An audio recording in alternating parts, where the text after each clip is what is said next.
రెండు తెలుగు రాష్ట్రాల్లో కురుస్తున్నటువంటి భారీ వర్షాల నేపథ్యంలో అన్ని ప్రాజెక్టులకు కూడా భారీగా వరద నీరు వచ్చి చేరుతుంది. ముఖ్యంగా శ్రీశైలం ప్రాజెక్టుకు కూడా భారీ వరద ప్రవాహం అయితే కొనసాగుతుంది. ఇంకా 3 రోజుల పాటు ఇదే రకమైనటువంటి వర్షాల ప్రభావం ఉందంటూ వాతావరణ శాఖ చెప్తున్నటువంటి సందర్భంలో భారీగా ఇక అన్ని ప్రాజెక్టులకు కూడా వరద వచ్చేటువంటి అవకాశం కనిపిస్తుంది. అటు ఎగువన మహారాష్ట్ర, కర్ణాటకలో కురుస్తున్నటువంటి వర్షాల కారణంగా కూడా భారీగా వరద నీరు వచ్చి అయితే చేరుతుంది. ప్రస్తుతం శ్రీశైలం ప్రాజెక్టు వద్ద అయితే 853 అడుగుల వరకు కూడా అక్కడ నీటి నిల్వ చేరుతుంది. మొత్తం 880 అడుగుల నీటి నిల్వ సామర్థ్యం ఉన్నటువంటి శ్రీశైలం జలాశయానికి ప్రస్తుతం ఆ రకంగా నీటి నిల్వ వస్తుంది. అలాగే 182,000 క్యూసెక్ల నీటి ఇన్ఫ్లో శ్రీశైలం ప్రాజెక్టుకి అయితే వచ్చి చేరుతుంది. ఎగువన ఉన్నటువంటి జూరాల ప్రాజెక్టులో పూర్తిగా పైనుంచి వస్తున్నటువంటి వాటర్ కారణంగా పూర్తిగా జూరాల ప్రాజెక్టు నిండు కుండలను తలపించి ఆ జూరాల ప్రాజెక్టు నుంచి 42 గేట్లను ఎత్తి దిగువకు నీటిని విడుదల చేస్తున్నటువంటి సందర్భంలో శ్రీశైలం ప్రాజెక్టుకి భారీగా వరద నీరు వచ్చి అయితే చేరుతుంది. ప్రస్తుతం 182,000 క్యూసెక్ల నీటిని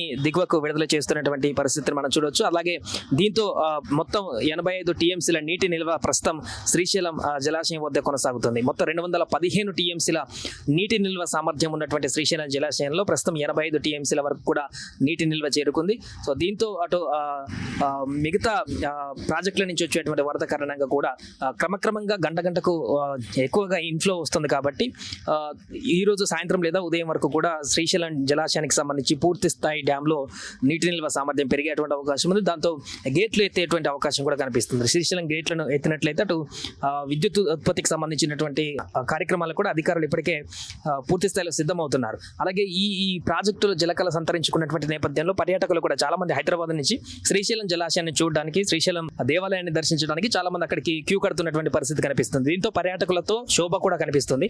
అలాగే శ్రీశైలం నుంచి దిగువకు విడుదల చేస్తే అటు నాగార్జున సాగర్ లో కూడా భారీగా ప్రాజెక్టులు వరద చేరేటువంటి అవకాశం ఉంది. ఇప్పటికే నాగార్జున సాగర్ డ్యామ్ లో కూడా వరద ప్రవాహం కొనసాగుతుంది.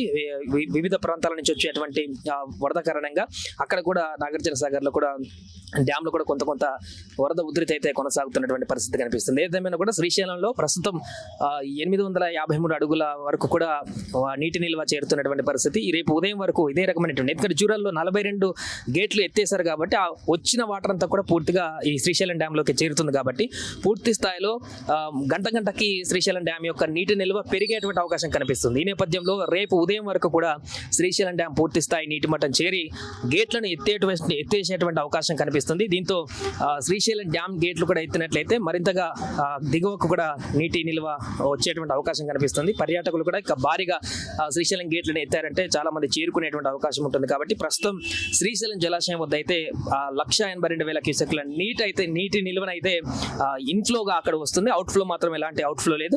అక్కడ 85 టీఎంసీల నీటి నిల్వ అయితే ప్రస్తుతం శ్రీశైలం జలాశయంలో కొనసాగుతుంది. జూరాలకు పైనుంచి మహారాష్ట్ర, కర్ణాటక నుంచి భారీ పడుతున్నటువంటి వర్షాల నేపథ్యంలో అటు జూరాలకు కూడా భారీగా ఇంకా ఇన్ఫ్లో వస్తూనే ఉంది. సో 42 గేట్లు ఎత్తినా కూడా ఇన్ఫ్లో వస్తుంది. కాబట్టి ఇంకా చాలా కొన్ని గంటల వరకు కూడా జూరాలలో ఎత్తిన 42 గేట్ల నుంచి పూర్తిగా నీరంతా కూడా శ్రీశైలం జలాశయానికి కంటిన్యూగా వచ్చేటువంటి అవకాశం అయితే కనిపిస్తుంది.